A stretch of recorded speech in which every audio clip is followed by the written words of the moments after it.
სინდისის პატიმრების სასამართლო პროცესები გრძელდება თბილისის საქალაქო სასამართლოში ხმაურის ფონზე. მოსამართლე ნინო გალუსტაშვილი უძღვება ამ სხდომას, როგორც ცნობილია. გიორგი კვიჟინაძე მოგვიყვება უფრო მეტს ამ ამბის შესახებ. გიორგი, გისმენთ.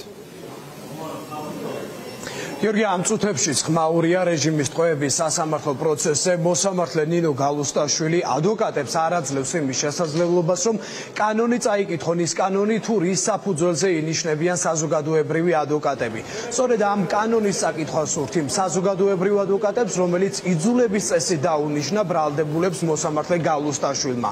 თუმცა ამის შესაძლებლობას ნინო გალუსტაშვილი არ აძლევს მათ. ასევე 11-ვე ბრალდებულმა სასამართლო პროცესზე დააყენა შუამდგომლობა, რომ საზოგადოებრივი ადვოკატები იყვნენ აცილებულები ამ საქმიდან, რადგანაც მათ არ აქვს სურვილი, რომ საზოგადოებრივი ადვოკატები იცავდნენ, რადგანაც მათ უკვე ყავთ ინტერესების დამცველების შესაბამისად ისინი ვერ ენდობიან საზოგადოებრივი წესით დანიშნულ ადვოკატებს, მათ არ აქვთ ნდობა ამ ადვოკატების მიმართ, შესაბამისად მოითხოვეს მათი აცილება. ამ შუამდგომლობას დაეთანხმნენ თავად საზოგადოებრივი ადვოკატები, რომლებიც იძულების წესით დანიშნა ნინო გალუსტაშვილმა და მათაც დააყენეს თვითაცილების შუამდგომლობა. რაც შეეხება სხვა ადვოკატებს, რომლებიც უკვე იცავენ და იცავდნენ სინდისის პატიმრებს, ისინიც დაეთანხმნენ ამ შუამდგომლობას, ასევე სასამართლო სხდომაზე დღეს დააყენებენ კიდევ ერთ შუამდგომლობას. ეს არის მოსამართლე ნინო გალუსტაშვილის აცილების შუამდგომლობა და შევახსენებ მაყურებელს, რომ წინა სასამართლო პროცესზეც დააყენეს ადვოკატებმა მოსამართლის აცილების შუამდგომლობა, თუმცა ეს არ დააკმაყოფილა ნინო გალუსტაშვილმა. ახლა საინტერესოა, რა გადაწყვეტილებას მიიღებს გალუსტაშვილი. სახაზინო ადვოკატებმა მკაფიოდ დააფიქსირეს პოზიცია და მკაფიოდ განმარტეს, თუ რის საფუძველზე უნდა მოხდეს სავალდებულო დაცვა და რომ ეს სავალდებულო დაცვა, რომლის შესახებაც გადაწყვეტილება მიიღო ნინო გალუსტაშვილმა, არ ექვემდებარება იმ მუხლებს, რომელიც წარდგენილი აქვთ ბრალდებულებს. შესაბამისად, მიაჩნიათ ადვოკატებს და თავად ბრალდებულებს, რომ მოსამართლე გალუსტაშვილმა დაარღვია კანონი და დაარღვია ასევე ბრალდებულების ინტერესები. სახაზინო ადვოკატებს არანაირი სტრატეგია არ ექნებათ. სავალდებულო დაცვას არ ითვალისწინებს აღნიშნული მუხლი. მხარეებს აქვს უფლება ყავდეთ თავისი არჩეული ადვოკატები. თავარი ის არის, რომ პატიმრებს არ სურთ სახაზინო ადვოკატები. მისი ნების გარეშე სახაზინო ადვოკატის დანიშვნა, ეს არის მართლა ნონსენსი. სამართლიანი სასამართლოს უფლება წაერთვათ, სახაზინო ადვოკატების დანიშვნით სასამართლომ დაანახა თავისი პოზიცია, რომ მას არ აინტერესებს როგორ წარიმართება სასამართლო პროცესი, მთავარია რომ სასწრაფოდ დადგეს განაჩენი. სამწუხაროდ არ მაქვს იმის მოლოდინი, რომ თავის მიერ მიღებულ გადაწყვეტილებას უკან წაიღებს მოსამართლე და არც მაქვს იმის მოლოდინი, რომ თუ ადვოკატები დააყენებენ თვითაცილებას, საზოგადოებრივი ადვოკატები მოსამართლე დააკმაყოფილებს ამ გადაწყვეტილებას. მაქვს იმის მოლოდინი, რომ მოსამართლე მოიქცევა აქაც იძულებით და მათი ნების საწინააღმდეგოდ, საზოგადოებრივი ადვოკატების ნების საწინააღმდეგოდ დატოვებს მათ პროცესზე და სამწუხაროდ გაგრძელდება ამ რეჟიმში საქმის არსებითი განხილვის ეტაპი. რაც იქნება, რა თქმა უნდა, კანონის არსებითი დარღვევა, თუმცა ნახოთ როგორ მოიქცევა დღეს მოსამართლე. მნიშვნელოვანი ეტაპები და მნიშვნელოვანი მოვლენები ჩვენ უკვე გავიარეთ პროცესების განმავლობაში, ამიტომ რამდენიმე დღის განმავლობაში ამ ყველაფრის გაცნობა იქნება ობიექტურად ძალიან რთული. ასევე პოზიციების შეთანხმება ბრალდებულებთან და მათი ინტერესების ისე დაცვა, როგორც ეკადრება ადვოკატს. აქედან გამომდინარე, დღესაც სავარაუდოდ თავად ბრალდებულები გააკეთებენ განცხადებას ამ საკითხთან დაკავშირებით და შემდგომ უკვე მოვისმენთ იმ ადვოკატების პოზიციასაც, რომლებიც დღეს ეთვებიან პირველ პროცესში. დარღვევით მოხდა სახაზინო ადვოკატების დანიშვნა.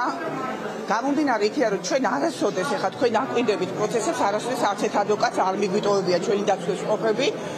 და 4 ადვოკატი ყავს ზოგიერთ და 1 ადვოკატი მაინც ხარდება. დღეს აცილების საკითხი დადგება და არა მარტო სახაზინო ადვოკატის აცილების საკითხი, არამედ ჩვენ ისევ დავაყენებთ მოსამართლის აცილების საკითხს. საზოგადოებრივი წესით დანიშნული ადვოკატები თავს თვლიან შეურაცხყოფილად და ის მათ პირდაპირ უთხრეს მოსამართლემს, რომ ამ გადაწყვეტილებით საზოგადოებრივ ადვოკატებს ნინო გალუსტაშვილმა მიაყენა შეურაცხყოფა. გარდა ამისა, თბილისის საქალაქო სასამართლოში დღეს დაგეგმილი იყო მოწმეების გამოკითხვა, თუმცა ვეღარ გაგრძელდება ეს სასამართლო პროცესი, რადგანაც სხდომაზე განიხილება მხოლოდ სახაზინო ადვოკატების აცილების პროცედურა. რაც შეეხება სინდისის პატიმრების მის ოჯახის წევრებს ისინი აცხადებენ, რომ არ აქვთ ნდობა საზოგადოებრივი წესი დანიშნული ადვოკატების მიმართ და ნინო გალუსტაშვილი მათი თქმით ორიენტირებულია საქმის არა ობიექტურად წარმართვის, არამედ სწრაფად დასრულებისთვის, რადგანაც საქმეზე 9 თვიანი ვადა იწურება სექტემბრის დასაწყისში, შესაბამისად თუ 9 თვეში ვერ დაასრულებს სასამართლო ამ საქმის განხილვას, მაშინ მოსამართლე გალუსტაშვილს მოუწევს, რომ 11-ვე ბრალდებული პატიმრობიდან გაათავისუფლოს. აქედან გამომდინარე, ეს რომ არ მოხდეს და მოსამართლე გალუსტაშვილს რომ არ მოუწიოს 11-ვე ბრალდებულის გათავისუფლება, ის ჩქარობს ამ საქმის მალე დასრულებას, რაც ოჯახის წევრებისთვის მიანიშნებს იმას, რომ მოსამართლე გალუსტაშვილს უკვე წინასწარ აქვს მიღებული გადაწყვეტილება, წინასწარ აქვს ვერდიქტი გამზადებული, შესაბამისად სასამართლო პროცესები, რომელიც უკვე 7 თვეა მიმდინარეობს, ეს უბრალოდ ფორმალობაა. 9 თვეის იწურება სექტემბრის დასაწყისში და ალბათ აგვისტოს თვეში ყოველს უნდა შვებულებაში წასვლა და სწრაფად უნდა ამის დასრულება და სწრაფად დასრულებისთვის მაქსიმუმს აკეთებენ, კანონებსაც არ ღვევენ თავისთავად, იმიტომ რომ არც ერთ პატიმარს არ სურს ამ ტყვეს, რომ რეალურად ყავდეს სხვა წარმომადგენელი გარდა იმ ადვოკატებისა, რომლებიც მათ წარმოადგენენ. ეს უბრალოდ ფორმალობა, რომელსაც ცდილობს სასამართლო გაატაროს, მაქსიმალურად დასაჯოს, ესე ვთქვათ, ჩვენი მხარე და სიმართლე არ გამოაშკარავთ. ჩვენ არ ველით არანაირ სამართლიან სასამართლოს, უბრალოდ მიუყვებით პროცესებს და კიდევ ერთხელ დავწმუნდებით იმაში, რომ ნამდვილად რასაც ვაპროტესტებდით, აბსოლუტურად ყველაფერი კვლავ და კვლავ გასაპროტესტებელია, სანამ არ მივიღებთ ჩვენსას და არ დავდგებით ისევ ევროპულ გზას.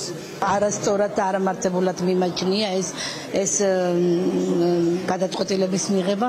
ჩემში ხავს თავისი ადვოკატი, რომელსაც ენდობა, რომელსაც უკვე 7 თვეა ის უძღვება მის საქმეებს და იმის ყველაფერს და იმან უფრო იცის ჩემი შვილის ყველაფერი და ეს სახაზინო ადვოკატი ნამდვილად არც ჩემი შვილი ენდობა და არც მე ვენდობი, რომ იმან დაიცვას ჩემი შვილის უფლებები და დაამტკიცოს ჩემი შვილის უდანაშაულობა. დღეს ვიმედოვნებ, რომ იქნება ეს შუამდგომლობა გაითვალისწინოს ადვოკატების შუამდგომლობა და ეს ყავდეთ ყველა პატიმარს თავთავიანთი ადვოკატი, რომლებიც სამართლიანად დაიცავენ.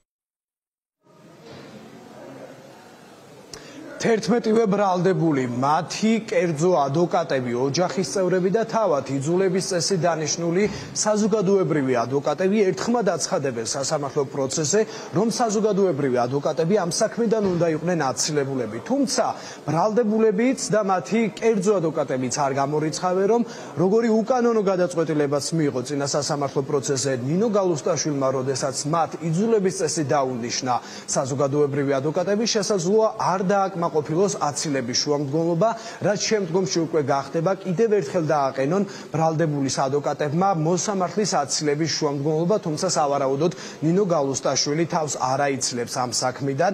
როგორც ოჯახის წევრები აცხადებენ, გალუსტაშვილი ახლა ორიენტირებულია, რომ რაც შეიძლება სწრაფად დაასრულოს ამ საქმის განხილვა, რადგანაც 9 თვიანი ვადა იწურება და თუ ამ 9 თვეში ვერ ჩაეტევა მოსამართლე, რომ საქმე განიხილოს, ამ შემთხვევაში 11-ვე ბრალდებულის გარეთ გამოშვება მოუწევს მოსამართლეს, რაც ბუნებრივია კლანის მიერ მართულ სასამართლოს ეს არ აწყობს, რადგანაც 11-ვე ბრალდებული არის პოლიტპატიმარი და პოლიტიკური ნიშნით არიან ისინი ახლა დატყვევებულები.